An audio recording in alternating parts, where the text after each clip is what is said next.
Hello welcome back to Maha's family blog. చూసారు కదా ఈడు ఎందుకు దాక్కుంటున్నాడంటే మా అమ్మాయి ఒక్కరితండి 5 అన్నీళ్ళు మాట అండి.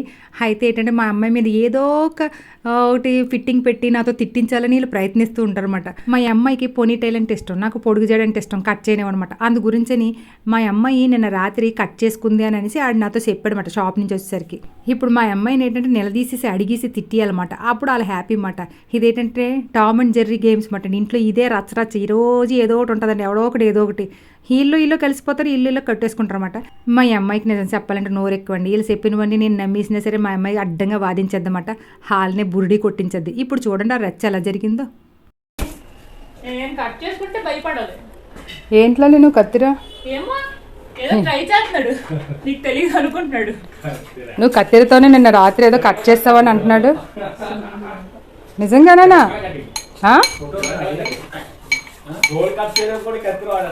అవును గోల్డ్ బాబు ఏడ్రా బాబు, నువ్వు నమ్మేస్తా అన్ని. కత్తిరి పట్టుకొని ఇచ్చేసావని అంటున్నాడు. సరే నమ్మితే నమ్మే కదా. నీ క్లారిటీ చెప్పు. అని కొంచెం మసాలా పెంచితే నమ్ముతారన్యా, అంటే కొంచెం సరిపోలేదు. అయినా సరే గోర్లు విని నీకు చెప్పాను, గోర్లు ఎక్కువ ఉంచుకోకూడదు, అది 3 నెలలకు ఒకసారి క్లీన్ చేసుకోవాలి, తీసేయాలి. అది కూడా తీసేయాలని చెప్పాను నేను. అవి కూడా ఉంచకూడదు, ఎందుకంటే చాలా విషపూరితమైన తెలుసా గోర్లు.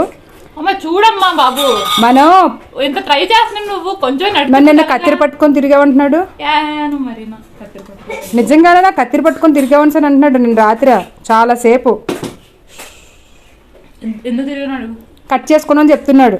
నీకు తెలియదు పిన్ని, నీకు కట్ చేసుకుంటున్నాడు ఈ మధ్యన, నీకు తెలియదు అని అంటున్నాడు. షాప్లో ఉన్నా నేను నమ్మలేదు, కానీ మరి నాకు ఆడేమో గట్టిగా చెప్తున్నాడు. అది గట్టిగా చెప్తాడు. ఎందుకు చెప్పడు?